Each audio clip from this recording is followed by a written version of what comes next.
Assalamualaikum pemirsa, selamat datang di MK Channel.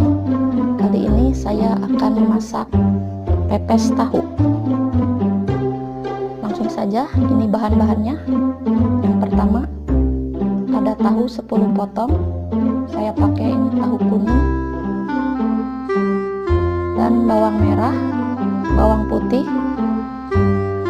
daun salam, tomat, cabai merah, cabai rawit, penyedap rasa, dan sedikit gula pasir, telur 1 butir, daun kemangi, bawang daun, dan kerupuk.